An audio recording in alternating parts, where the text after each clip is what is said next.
Welcome to the Midwest Moguls Show, where we talk all things business, real estate, and entrepreneurship. Let's dive into today's episode and make business enjoyable again. Welcome back to the Midwest Mogul Show. We have Mike Taddy in the studio with us today. Mike owns rental properties, flips houses, recently just acquired a assisted living facility. That's correct. He has a farm. I'm going to just call it a farm. Yeah, it's an operating farm. So he's a man of many talents. Mike, I guess tell us a little bit about yourself, where you're from, how you got into the real estate investment space, and we'll take the conversation from there. Yeah, that could spiral many exactly. avenues.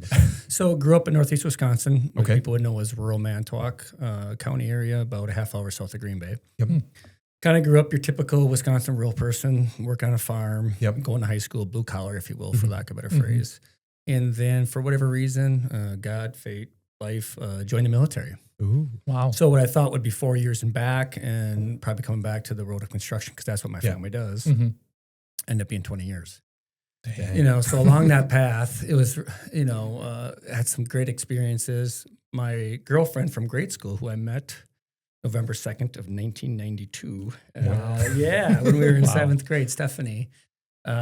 We stayed connected through those initial years of being in the military, and I still joke to this day that she married me because I was stationed in Hawaii. Ooh. But, so she's from Brillion, right? Okay. Just Small town. five miles over, right? So we got married. That was back in 2001, and we spent the next, I guess I retired in 2018, so 17 years in the Air Force. Wow. With a total of 20 years of service, and which moved us around a lot. Yeah. We had 4 kids, Haley, Hunter, William, and Evelyn.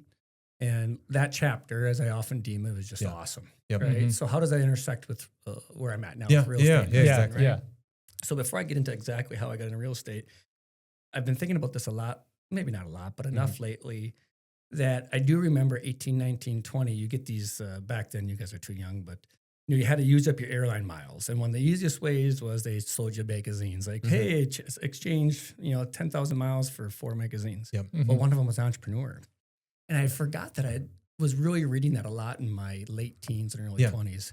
So I guess I reached back to that because I was an entrepreneur without knowing. So for 20 years in the military, I embraced responsibility and autonomy, just kind of like thinking for myself despite being in a military system.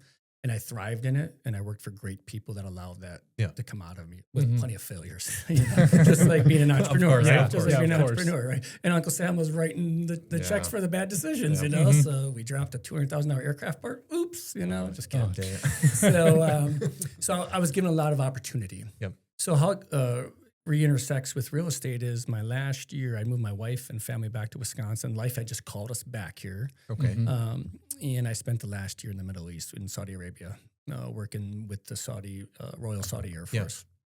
But there was a gentleman I met who has become an awesome friend. His name is Will Anderegg. He was in the United States Army at the time, and our jobs overlapped. And we were flying to somewhere in remote Saudi Arabia, and we were sitting in the airport one day. It was in like September of 2017, and we were just talking, kind of like how we recently caught up, right? And talking about interest and so forth and what you're going to do after real estate. Do after the military, because I was facing retirement. He had like 5, 6, 7 years left, but he was asking what I was going to do, and back to farming. That was the initial itch. Correct. Was I was going to return to farming. Yep. Grew up doing that, and I was going to return to it. And he just shared that he had, I think, like 10 4 units. 10 of them. Holy So shit. 40 units. No kidding. In around an Army base in Texas. And I'd always been like aware of real estate, like watching single family homes, moving back home lots. We had kicked a bunch of tires on home back here over the years, coming home on leave, like we want to buy a house. And then I have what you call like an accidental flip, right? In North Dakota, we hit a great price, the oil boom, sold it, put $100,000 in our pocket, for lack of a better phrase, right? So, that I was very aware of it. Yep. And then I kind of got a taste of it as I was in Texas at this time, but before going to Saudi Arabia in an emerging market. And, I was learning how to like look at a rental, analyze a rental. Yep. I had no idea to analyze a rental. And now I know what I know now. Exactly. But my head was going there, right? Real estate. Well, this intersection with Will, like, man, that makes sense. 40 units. And we grew closer, and he shared some numbers. And by grew closer, I mean like within the conversation of trust. And it's the literally typical story. So that was, let's give a date. That was September 20th, 2017. By October 27th, I had finished Rich Dad, Poor Dad, right? So there's your typical story, right? Yep. And by December of that year, I had 13 units locked up from Saudi Arabia, right? Holy shit. Yeah, so there's a lot that goes there. You know, a lot of trust, Yeah. whole markets, knowing some stuff, running numbers. Like, man, I can't buy a lot and put utilities in for 30 grand, right? Yep. You know, and the first 4 unit I bought, you know, was in my hometown and just made sense, and got it for like 40 grand less than they were asking. So Will Anderegg was huge influence. Yeah. And the Rich Dad, Poor Dad, you know, ABC's a real estate investing, kind of that typical go-to library Correct. for all of us.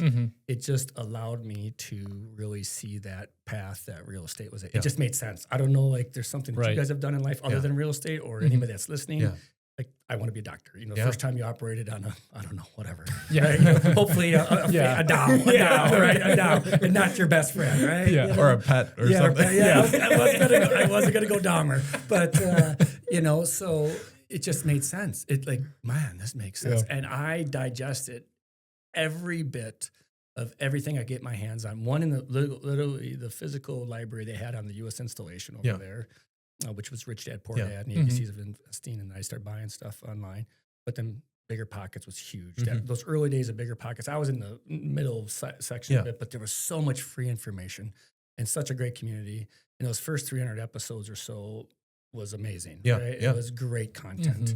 And I learned how to underwrite a deal. And then I just, you know, timing of market, as everybody talks about, right? You know, sometimes, well, there's no doubt, sometimes it's better than others, right? The market.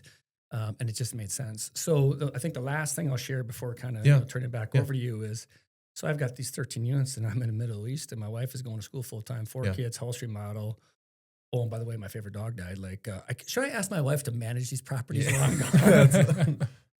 No. Yeah. So you know, looking at, you know, through that quick research of it, of like property management. So I found a property manager in the Valley, Green Bay area, got a really nice connection, and actually turned into a proposition I got for when I retired. So I started as a general manager of about 250 doors, stretching from here, to the north, and then down along the lakeshore. And I knew that no matter how long that would last, taking that $25,000 a year job, despite maybe where I was at in life, right, and what my education said or what my resume said. I say that. Exactly. That $25,000 doesn't equal my resume. Is the lessons learned. Right. And one of the owners of the company was an attorney. Okay. So I had access to him. And all their systems. And that 11 months, which was very difficult, you know, because we managed mostly, just, you know, a lot of new properties for new investors, right? A lot of high touch. I call it high touch, right? We had a lot of high touch interaction, and maybe in 30 miles south of that, literally driving to Howard, Christmas Eve, vacuuming sewage out of our nicest duplex. We had a wonderful older couple that lived in this duplex, and it had to get done. So, but what I had learned in that 11 months would extrapolate to an unknown amount over the rest of my life, right? And it has. We self-manage now. That's what I was. But boy, it was a lot condensed in 12 and a half, about 18 months. And it set us forth to where we're at now. And there's so much more. I became a contractor in between and all the other stuff. And like you said, we bought an assisted living facility. But that was the initial start. It just made sense. And again, I go back to Rich Dad, Poor Dad. You're like, really? I've been tricked by this education system. I know. Right? No offense to those of you listening that are in college, right? We all have our calling. It's like, this makes so much sense to me. Well, there's so much that I could dive in. My mind is just like spinning right now, Mike, as you're talking. And that's, so for you kind of stepping back to the we'll say the beginning of the real estate journey, or when you were in the military, do you think, and I feel like I know the answer to this question, but a lot of those skills in leadership roles and everything like that you had within the military has transferred over to what you've been able to implement on the real estate side, or how was that went from one to the next, or was that a difficult transition for you? So the transition itself from military to, let's just call civilian, is I'm still going through it.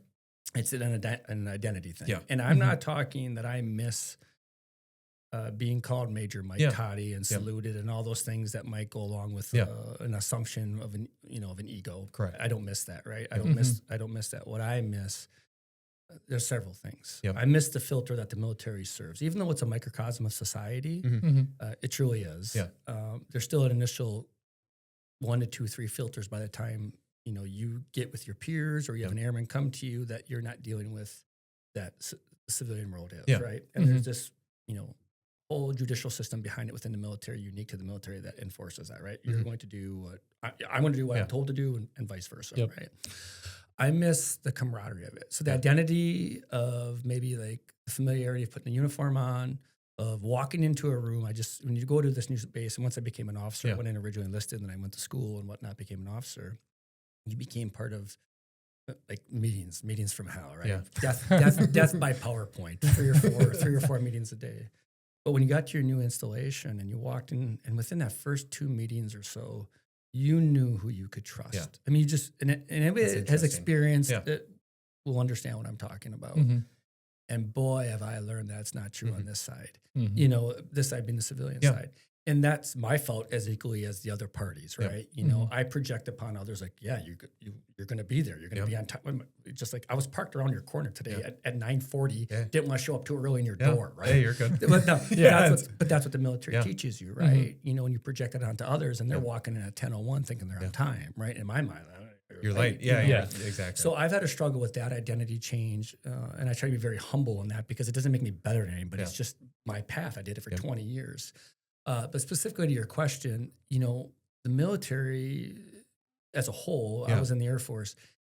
I was there for that transition of archaic paper to like technology and stuff. So that really has overlapped, right? Like we self-manage, but I use Buildium, right? I don't have a bunch of files. Exactly. I don't take cash, being in the military gave me a lot of opportunity to see where efficiency can be gained. We would have specific events, they fall in the corporate world, and like Toyota is very well known for their events where they're looking at a process and so forth. Well, we had similar improvement events, rapid improvement events, we called them, or something else that would basically be an HR related. Like, how can we make it better? Throw it up on the wall, say no to nothing, and kind of figure it out from there.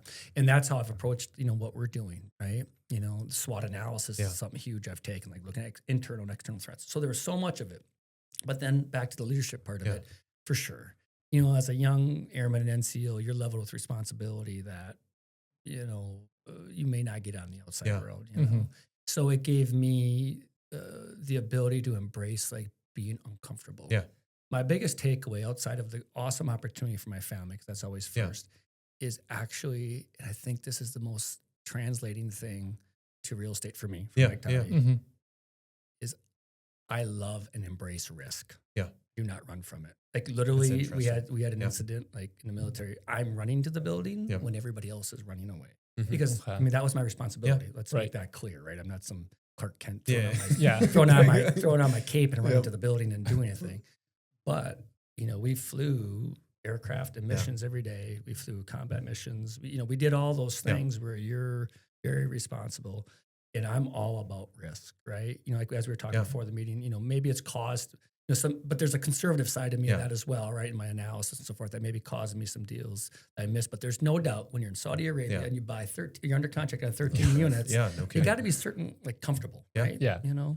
So the military definitely translated to my, I say air quotes, your success, as real estate, or at least the path that we're on now. Did any of your kids, and I don't know how old they are, but do any of them have interest in going into the military, or are they currently enlisted? No. So I've got Haley's 20, Hunter's 18. Haley's in school, UW Milwaukee. Hunter's in school, running track and cross country, University of Alaska, Anchorage. And then I've got 2 at home. Gosh. That's its own podcast in itself. Holy cow. And Haley's doing amazing things in Milwaukee. And then we have William and Evelyn. If I happen to say JoJo by default, Evelyn's nickname is JoJo. Okay. They're at home.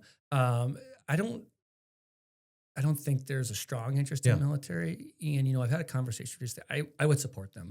But I would be very, very open to expressing, my concerns. That's a whole nother world. But that's 45-year-old dad talking. Correct. Not 22-year-old Mike.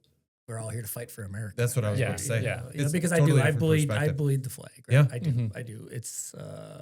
It was a calling. It's the highest honor other than serving as a husband and a father for me. That's cool. Yeah. Yeah, it's incredible. And I think it's the skills that you've learned. And obviously you can see this just in like the way you present yourself, with the way you have conversations, the way you run a business, operate things, have family.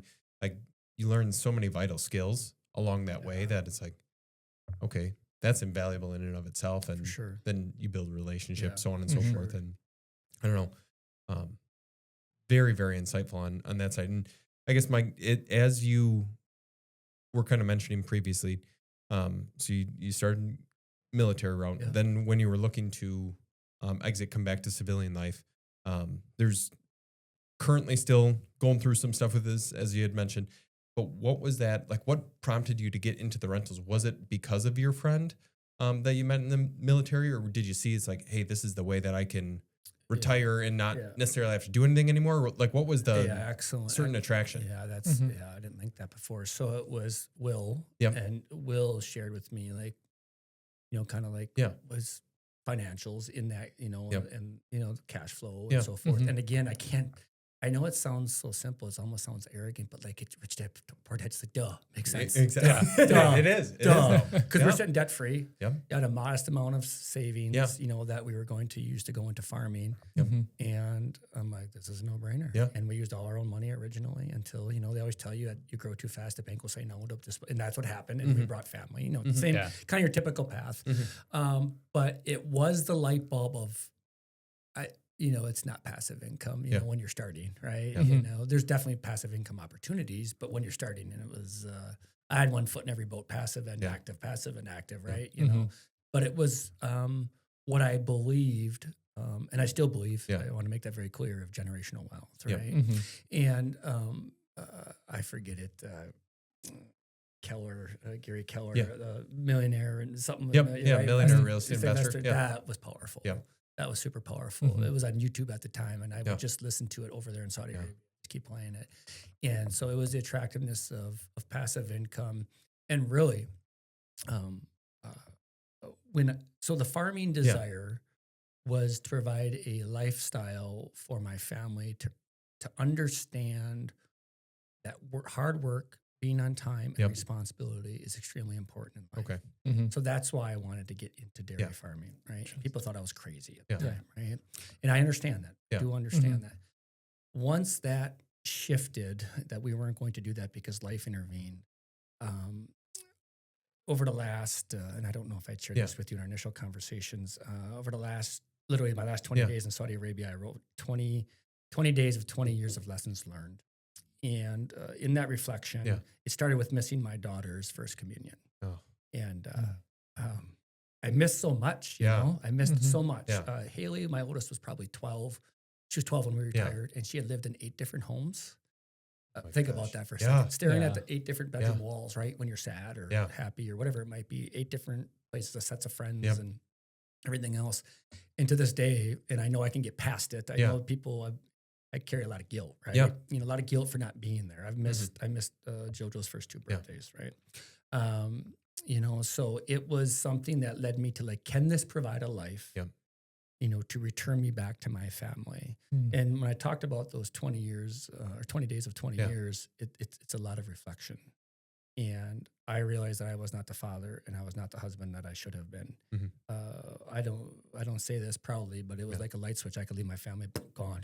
Like I look back now to thinking about, volunteering for Afghanistan, as soon as I could, hoping I get the call to go to Iraq in the early 2000s, deciding to go to Saudi Arabia for a year. It was literally like, I'm going. It did, And so that ties back into around what I advise my kids to go in or not, Exactly. Something I think I would like to share in that is, because I want to be humble, and it is, I've recently shared with people, it's because it's so obvious that it's embarrassing to say, but how indoctrinated you are, which is dumb, right? Dumb, Exactly.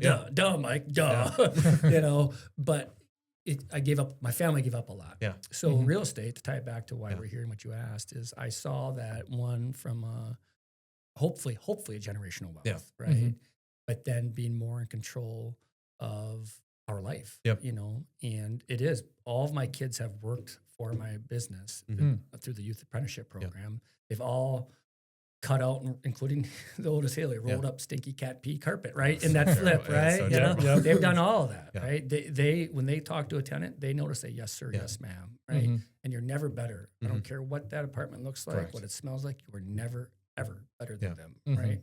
You know, so it was this like opportunity that lent itself very similar to the farming desire of what I wanted to provide them about humility, working hard. You know, that really was a great crossover to then it became like, well, I want to make money in real estate to lose it in farming, right?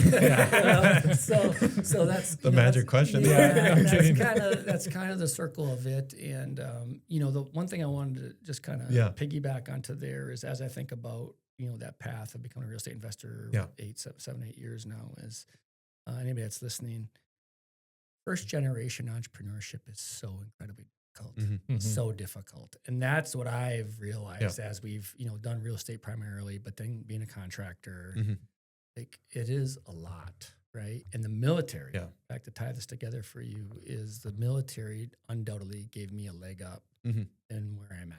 Systems, processes, risk, leadership, managing people, knowing personalities, conflict resolution. There's a ton of conflict resolution when you're standing in somebody's apartment after you buy their house, and there's 4 of them, and there's 1 of you, and there's drug needles everywhere, and you're like, hey, literally, hey, I'm the ass. I said to him, I'm the asshole that's asking you to move out, right? I mean, you got to have. I hope you have some practice in conflict resolution, or you're going to learn real quick, right? And I take a lot of pride in those lessons learned in the military. When I feel like that even stems into like obviously it does with you being a parent, but your children gain so much along that process. And although maybe you missed out on some things, it's like, okay, does that give your daughter the courage to go to Milwaukee, or your son to go to freaking Alaska? It's funny that bringing it up. There's a joke in our family. Well, I'll come back to that joke, but my kids would walk into this room, shake your hand, look you in the eye, right? Say yes, sir, you know.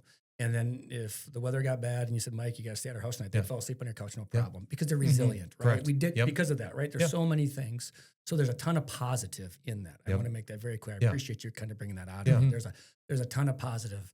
And the running joke is because I've met so many people in the military one time, or you hear their friend of a friend, or you meet them online, and you know, in real estate or wherever else, and my kids would joke like, "Who's the random dude sleeping downstairs?" Which is some self-reflection there. It's like, because a passion of mine is hunting, and a lot of those guys online, and they'd be staying at our house in North Dakota, and like, "Who's the random 3 guys in our basement, Dad?" Like, you know, do you actually know them, Dad? Like, do you know them? Have you CCAP'd them, Dad? You know, so our background for those that don't know what CCAP is, but so it definitely gave them the positives. I think I know for one, you know, for what Haley's doing in Milwaukee and the job she's taken, you know, every job she's had. I actually was telling this story on the way here on the phone. Haley, she worked at a couple restaurants, and multiple times in each restaurant when I went there as a patron, a customer pulled me aside and said, "Hey, Haley's your daughter?" I'm like, "Yeah." Like, "Hey, we know we're not supposed to ask for a specific waitress, but we ask for her all the time because she's so nice." And, you know, and the owners like, "Oh, your daughter's so good," you know, in that regards to service and paying attention to people. And those are the positives, right? My kids don't see color. They don't see nothing. We experience so many things in life that I truly believe without the military, we would not have that, right? And they wouldn't, their character and their foundation would not be where it's at, right? You know, so, you know, it definitely, it being the service in the military and the resilience and the challenges and dad being gone and mom having everything on her plate, right? You know, which, by the way, can't say enough about her. It really allowed us all to reach where we're at right now, which is a really great place.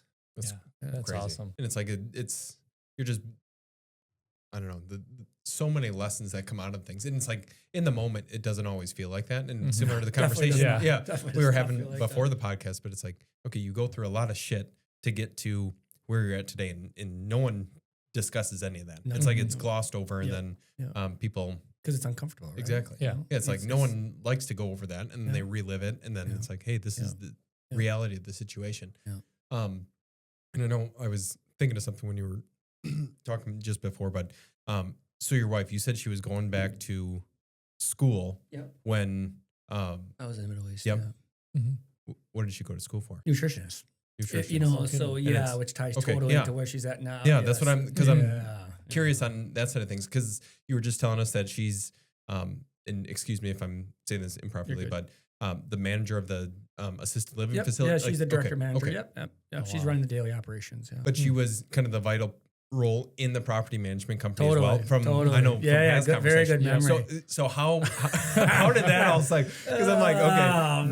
nutritionist, Oh, this is property so manager. good, Yeah. That's so good. I'm just building the base for the listeners and viewers right now. But Sometimes I don't want to forget this point, right? So Yeah. I did make sure we come Yeah, back to this, yeah. but it's something I wanted to share. So I've been blessed enough to get asked to speak at the Yeah. local high school where my kids Yeah, go to yep. school, Mhm. and there was a request.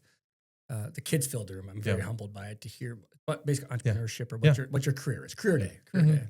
And I put a slide up, and the first slide had I should be able to say this, but Yeah. like 5 or 6 of our businesses. Yeah. Meaning Mike, you should know. Okay. Yeah. Depends on how you slice it. You Correct. guys don't understand Yeah, real exactly. estate Yeah, yeah. LLCs. oh, and- it's Yep. yeah, right. I don't put every LLC in Yeah. there. Oh my God, what a real day. And I quickly explained what we're doing, Yep. whether it's the contractor, the flipping, the rentals, Yep. the assisted living, et cetera, Yeah. farming. And on the next slide, I said it was the exact same slide, but then there was a line underlined said, "Don't Yeah. be like Mike." Yeah. Right. Hmm. So don't be like Mike. Don't try to do all this at Yeah. once, right? And it's the same kind of thing back to where you're asking like Stephanie and like what this Yeah. path, because when you hear this, if Yeah.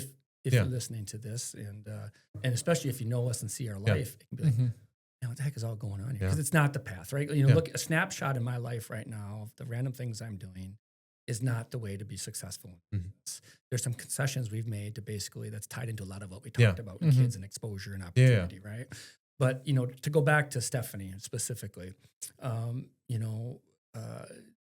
it's a non-conventional path. So, when we were young, this I've never really talked Yeah. about publicly. Stephanie,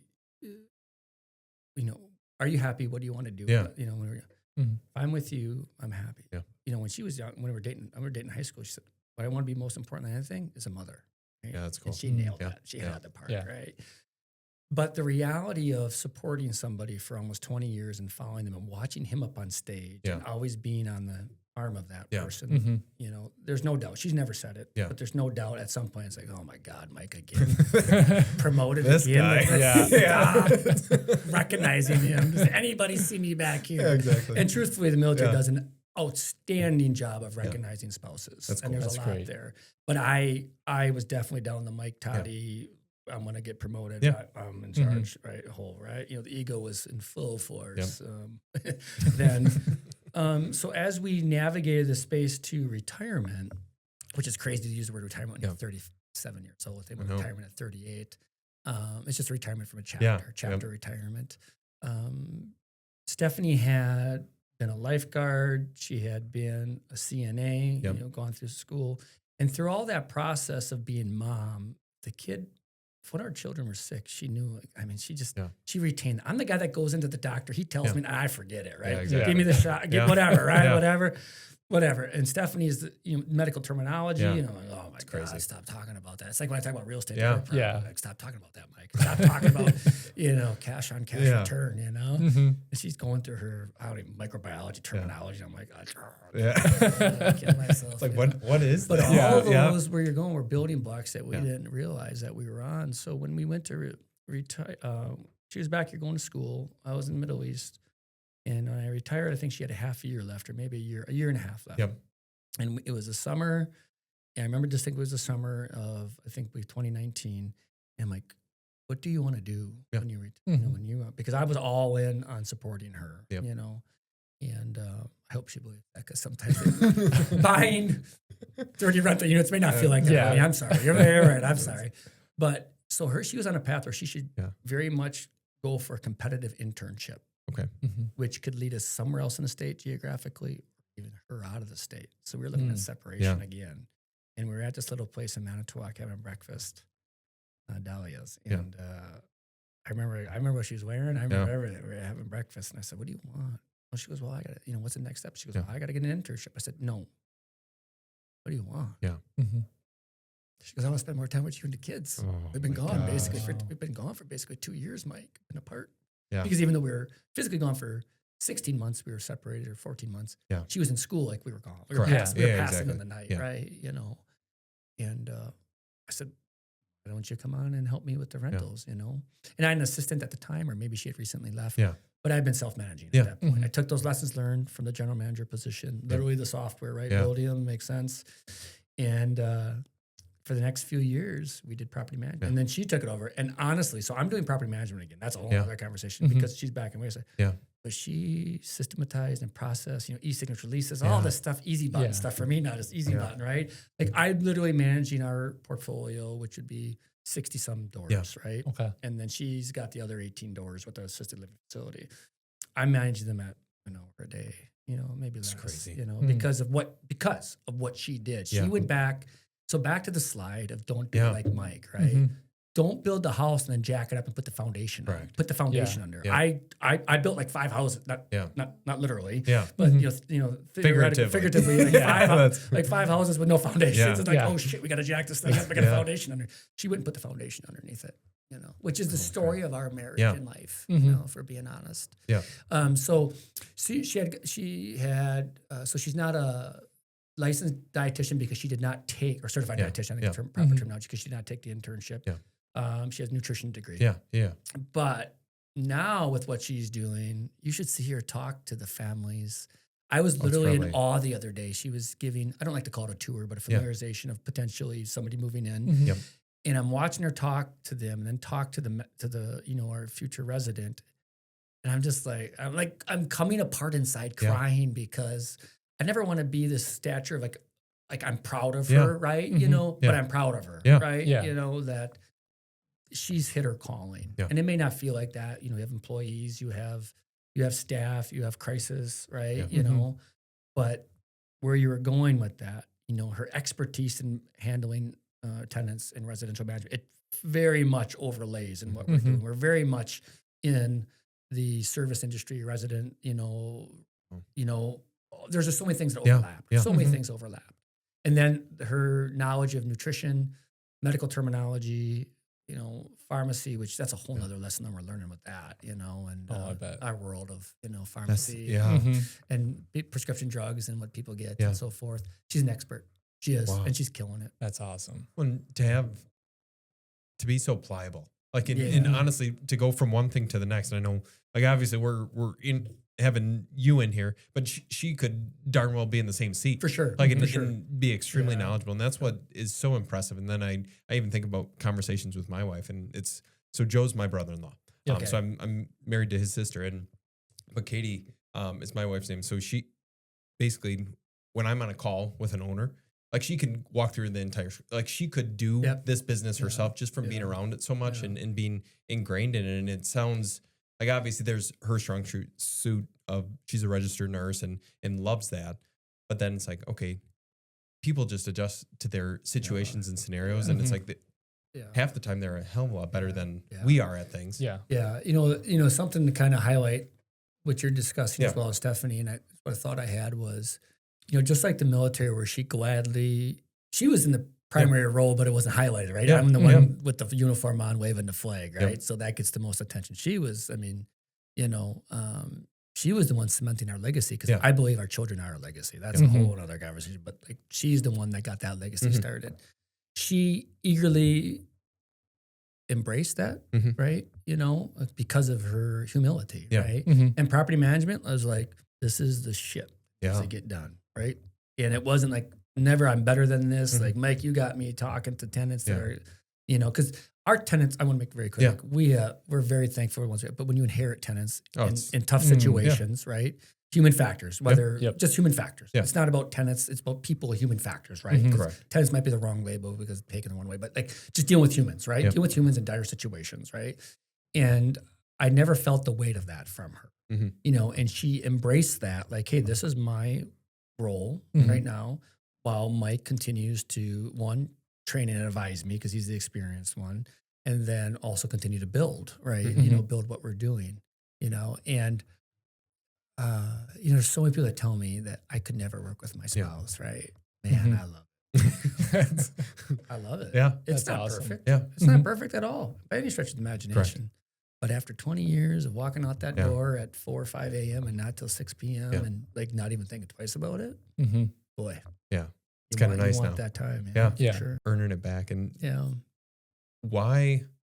So you had the property management experience. You were in kind of as a general manager Yep. in that, like, why choose to start your own property Yeah. management business? Like, because I know like Boy, people acquire rentals and they just hire third-party management, but that's like, I'm trying to figure that out in that's my what brain. I was thinking. how honest do you want me to be? Yeah, I do want you to be honest. Because So I can scratch that itch. There's this. I used to be the guy giving the presentation why you should hire me. Yep. Right. Literally, like that's most of the people you and we all have in common. I met them because of that. Right. I believe strongly in outsourcing property management. I believe even stronger is vetting and finding the property manager that you can trust and find. Right. The short version is to this, and to give them credit that they deserve. I did a panel recently or last year with 2 other property managers from the Valley area, and I left impressed with both of them. And I wanted to give them the credit they were due because I was the guy talking about self-management. And this, even for you guys with rentals, the margins are so thin in their world. correct. Right? It is very hard, and it's that, say you have one property. You could have 20, but just say you have one. That's the most important thing to you as you begin that business, outside of your family, faith, and everything else, right? Let's say business, right? It's one of 300 for him or her, right? You know, and it's a squeaky wheel for you, and for them, it's like, well, we'll get to it when we get to it, because like he or she can only hire 5 people or 3 people or 2 people, and if they're and we're in this very interesting area that I am very passionate about. This conversation, it's a void where you think, man, there's opportunity. I think a lot of people start property management because they see the same. But like when you don't have a large metro or you're not on site, like, okay, you're managing from Green Bay down to Oshkosh, you got to pay an employee, say $20 an hour, to serve a 5-day notice. Theoretically or technically 2 days, right? Not 1 day. Don't drive around the block. You got to drive down there, knock, do it right, give the valiant effort that it deserves. Did an answer, come back, go back. Okay, now you got 4 hours of, so that's $80, let alone the overhead of an employee. I'm paying him or her mileage to do so. Now I'm in $100. You paid $1,000 in rent, or that unit makes $1,000 rent. I get 10% on the high side of it. $100. I'm out. I've lost I've lost my money in one 5-day process. And now you're asking, well, why didn't they go? Why did you have a conversation versus serving the 5-day right away? Well, because I'm out. Like I know. I'm in the hole immediately on this unit. No, there's a lot more complex, like centralization and remote offices. But so this geographic area that lacks the metro makes it very difficult, in Mike's opinion, to be an efficient and profitable property manager. Which there's a lot of great people in the space, and most important, I think, everything in life is about intent, right? I think there's a lot of well-intended people in this space that it becomes just like, wow, there's a void, because people are like, Mike, why don't you get your broker's license? Why don't you manage? Nah, there's no way. It's so difficult, right? So I became, we self-managed because the options weren't good in the Lakeshore area, and somebody listening might think differently, and maybe those, but then it also fit what we do. Like I said, now I'm down to an hour a day, and I realize there is a legitimate argument, kind of like we talked about for the podcast, like Mike, you're working in your business versus on your business. I'm comfortable being in my business right now. 2 years ago, 3 years ago, my mind was, no, I gotta get on, I gotta work on my business. Hey man, I got 4 kids at home. There's a clock expiring. I'm not, and the grace that should, that's the wrong word, but the grace that should be given to me by listening to this. I'm not going to fix the toilet, right? We have systems, processes. I'll go, like I'm going to move in. I'm putting a new range in on Wednesday, right? It's scheduled, big deal, right? But it's targeted. It's very targeted. We have a list of contractors. We have a list of vendors that can provide those services. It's very streamlined. We use a 24/7 call center out of Green Bay, provides a great service. Is it a premium? Yeah, I might get no calls, and I paid them $80 for the month. Guess what? I got to go up north because of that $80 a month, right? So it's not. That's interesting. I have a saying about Stephanie and I, or how we're mom and pop, but we're not. Right? You pay online. We're screening you before we even make the showing. We're doing the best to protect the interests of the potential resident or current resident, as well as our own interests. We're mom and pop because you're gonna see us. You're gonna know who we are. If I sign the text Mike, you're gonna know Mike. Stephanie, you're gonna know Stephanie. but you're not coming over for supper, Yeah. right? Yeah. You know, you don't have my personal phone Yeah. number, and that's not out of ill will to our residents. That's it's out of just like no. professionalism, Exactly. courtesy, right? Mhm. I'm not in their personal space. Yeah. I mean, obviously sometimes you are because you're in inspection, but right. I'm not. You know, I'm not Facebook friends with them Yeah, and of judging them course. based off of whatever we could throw out there, right? We're mom and pop, but we're not. Yeah. You know, Mhm. so we chose to self-manage. It allows an opportunity back to the children. It does. I mean, it's not why I self-manage. Yeah. Oh, it's for the children. But they're an aspect. They're learning it. Yeah. You know, and each one of them at some point. Well, JoJo's the youngest. She'll event. She's actually gonna be working at our assisted living this year. But they've all had their hands. Like William does a ton of our data entry, bookkeeping. You know, in Buildium, he knows how to operate Buildium. You know, he knows how. We have a other young girl that's been awesome from the local school youth apprenticeship. She's basically handling all the communications. Yeah.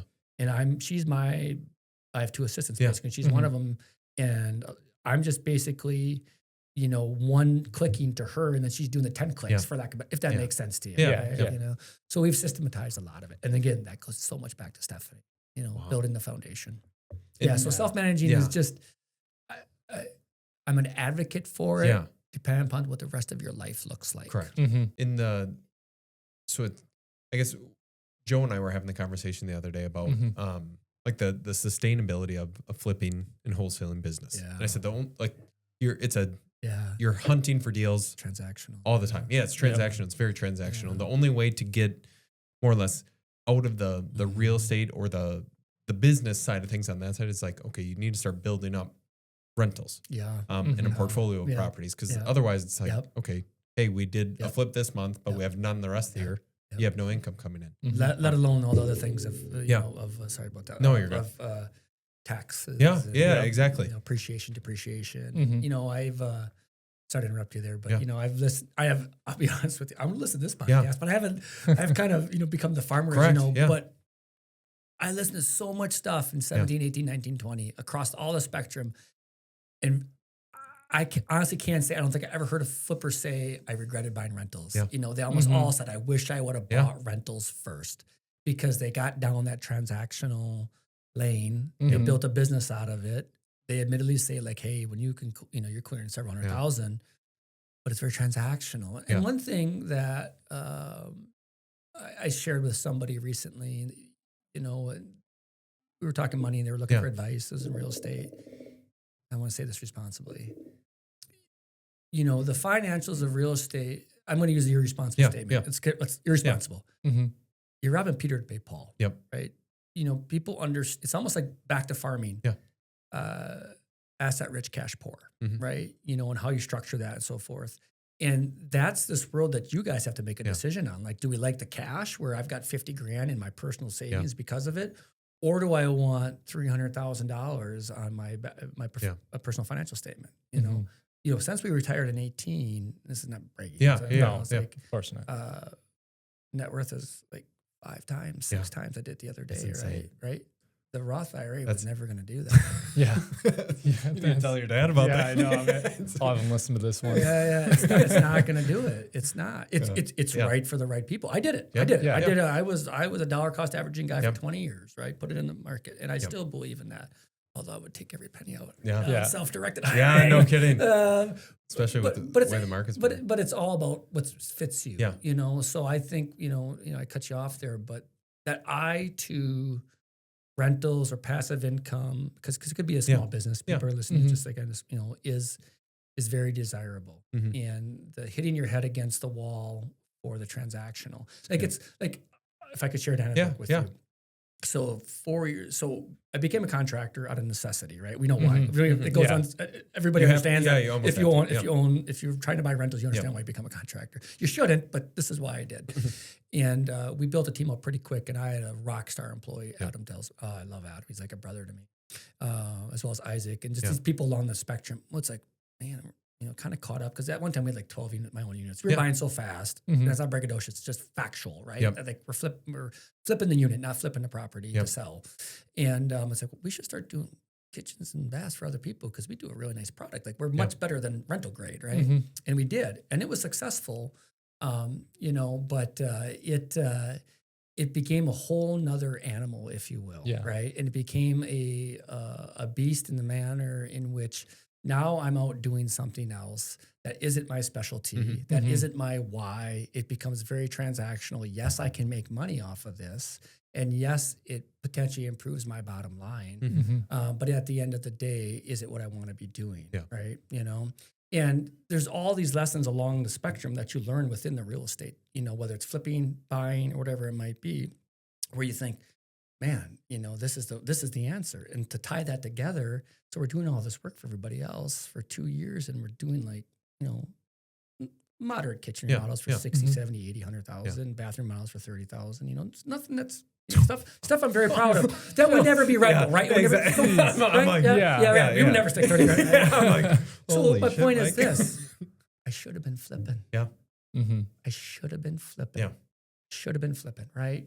So we all can look at that, and I'm trying to highlight that I saw instead of making 10 grand on a job, we could have been making 30, 40 grand on a property, right?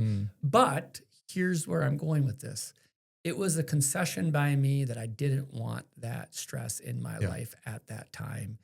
And that's where, as I was saying before, the goals I set 5 years ago have unspooled a little bit in the context of life. Yeah. Right? Well, and I think as we all progress, it's like I look back 12 months ago and I think about where we were at in the business and then like what the plan was for, hey, it's like, we want to achieve these things this year. Then I'm like, okay, life happens, business happens, and things don't go the way that you initially thought, and then you have to course correct in some way, shape, or form. Then it's like, okay, well, now we have to bring someone else on, or we have to get rid of this marketing strategy, that marketing strategy, or is this even something that I want to do? Like, and that's like the magic thing that I've thought about even more. I'm like, do I want to grow a wholesaling and flipping business that does 100 deals in a year? I think, I was saying this before you said that, and I think it relates, back to, I owe a lot of my awareness and knowledge to Bigger Pockets. And it was, Brandon Turner, very well known in the space, obviously. You talk about what's heavy and what's light.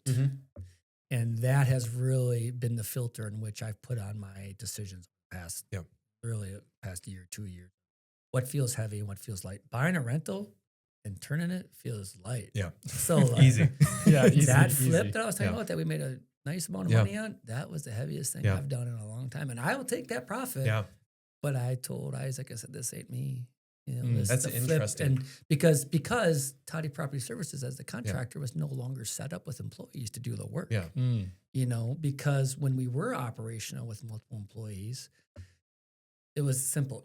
Make a decision. Oh, put a 32-inch door instead of a 34. Oh, caulk it good. Whatever it might be. And I say that with still professionalism, right?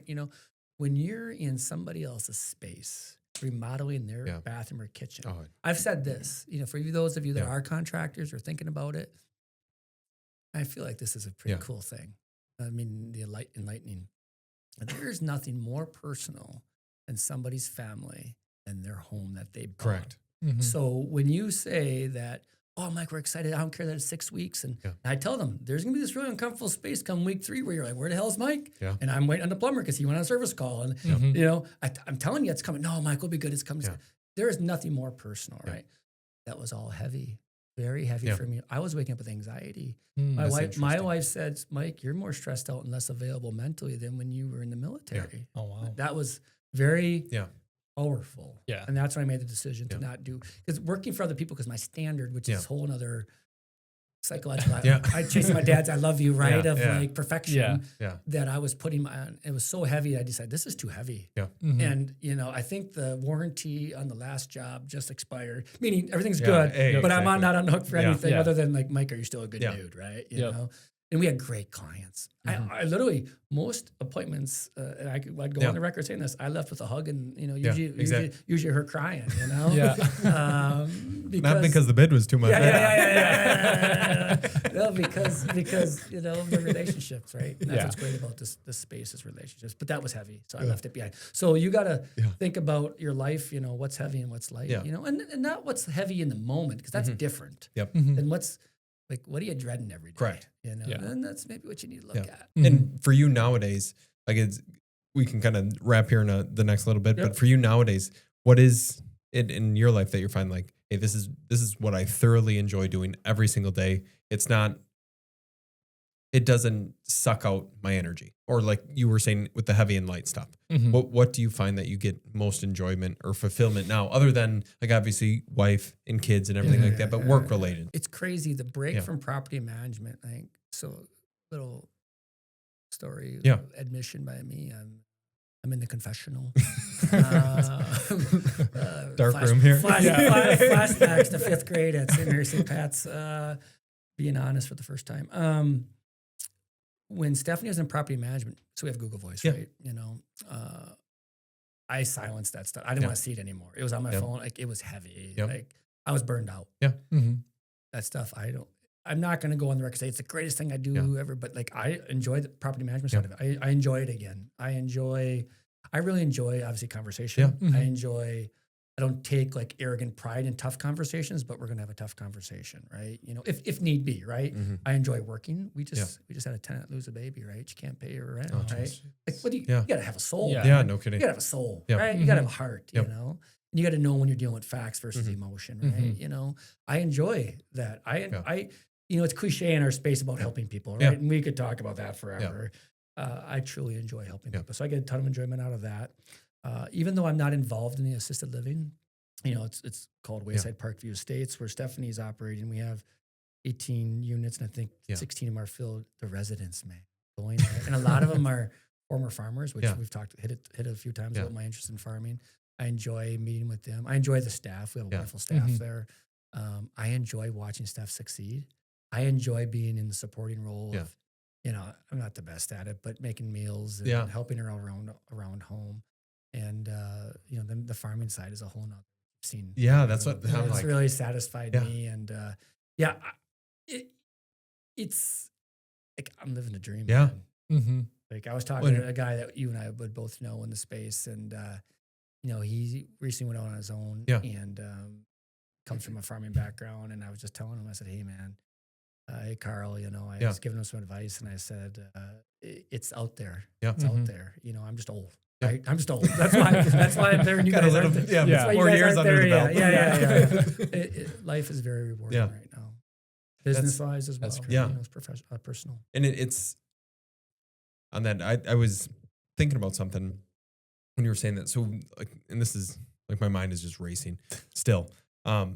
Lastly, like the assisted living facility, because that's not like an everyday occurrence to buy one of those. That's like honestly, I would have no idea what to do if it fell on my lap. If it was 50% off market value, now people can call Mike Taddy.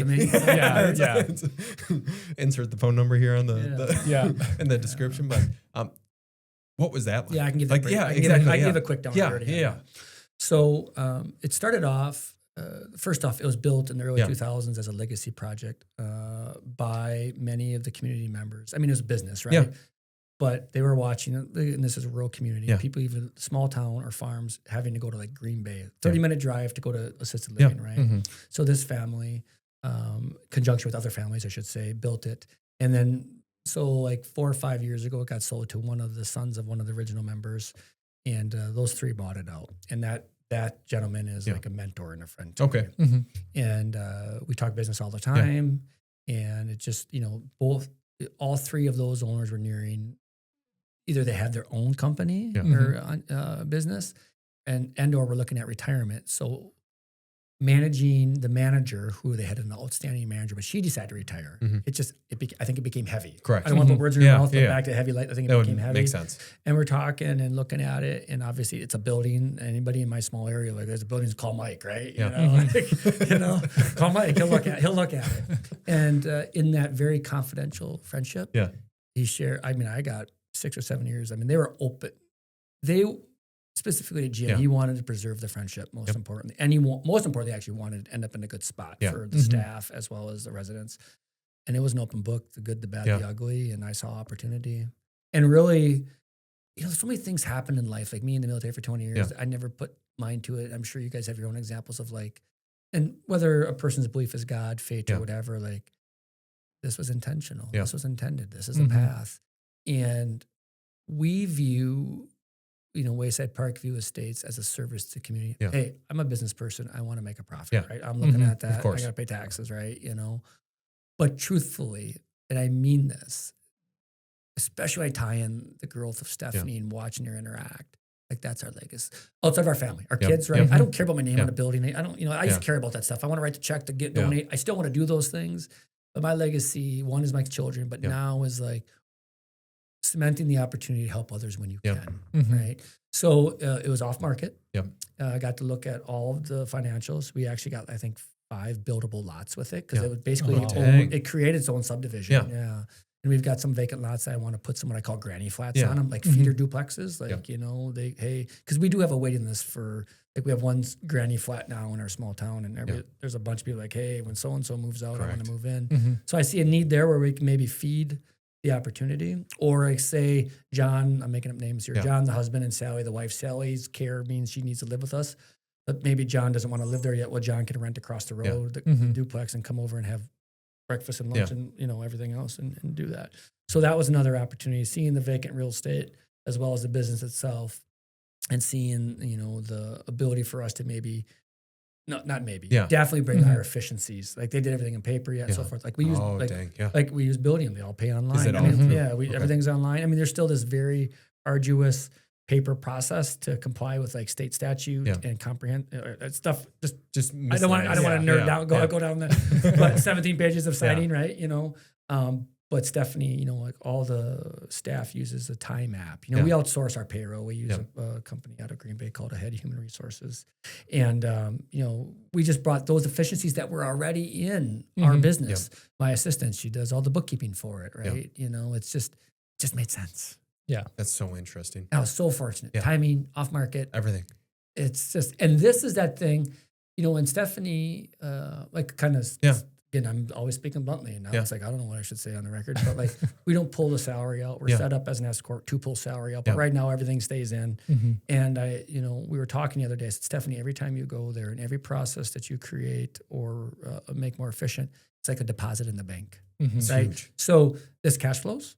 It's nice. It was a very nice asset to add to the portfolio. But there's a long-term opportunity in play here. Oh my gosh. Yeah, it could be. It could be in itself. This whole I'm very interested in the space because now back to the business side. Right? Let's not try to fool anybody. Right? Mike's looking at profit and loss. People are living longer. I mean. That age group is not, that demographic, I should say, is not going away. And those baby boomers are going to continue to age and need, high quality living. And that's something we're really passionate about, is where Stephanie came up with the saying, and it does make it sound bad for others, but it is what it is.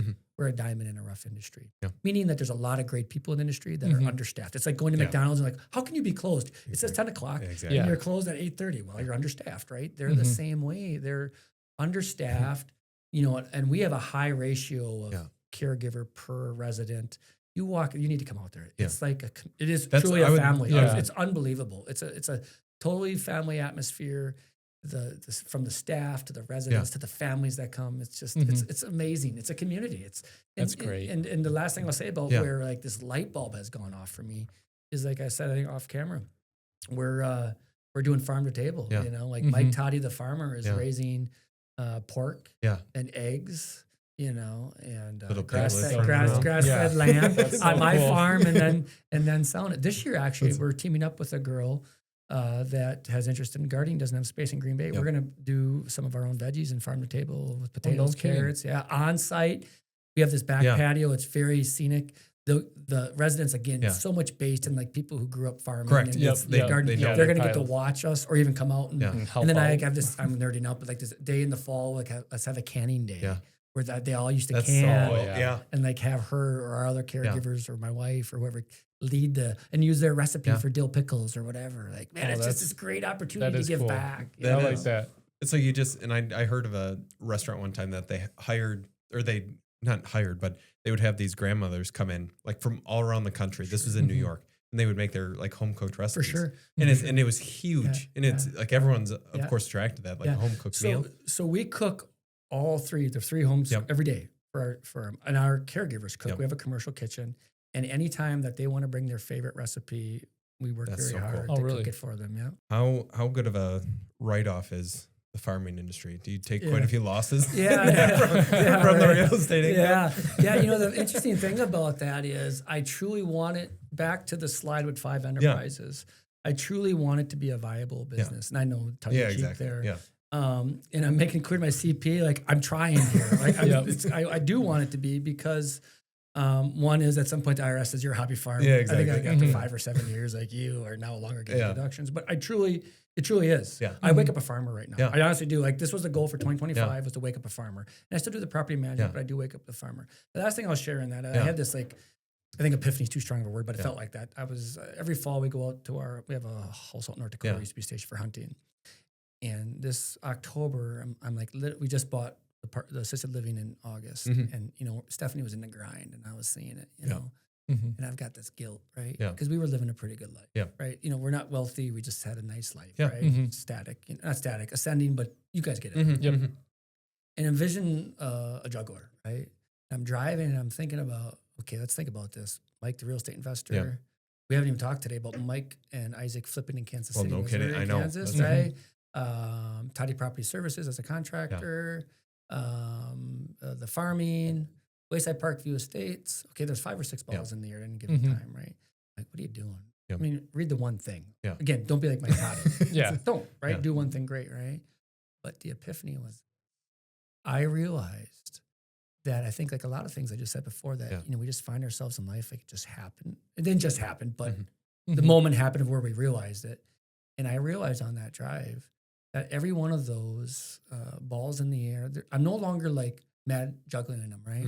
They're more like suspended and I'm a caretaker to them. And anybody in my area, my 4 kids, young entrepreneur, anybody that wants, I have a young man, Nathan, that's helping on the farm now. And anybody that wants to take one of those balls and run with it, that's my purpose in life. You know, it really is my purpose in life. So I could be torn apart for the one thing. Absolutely. You're not the expert in anything. I'm okay with that right now. And I know that my risk is very conservative, you know, despite what probably people think on the other side, on the outside of it. But I realize that, and farming is one of those. Like I'm bleeding. That's another podcast about our food system and exactly, and everything. But it's I got it. It's funny you asked about the taxes. I got my email this morning, like, you probably don't have to pay. Get some back. That was really good after last year. Hey, well, we'll wrap it there. I appreciate it, Mike. Thanks for coming in. If you guys enjoyed it, hit the like and subscribe button down below, and we'll see you in the next one.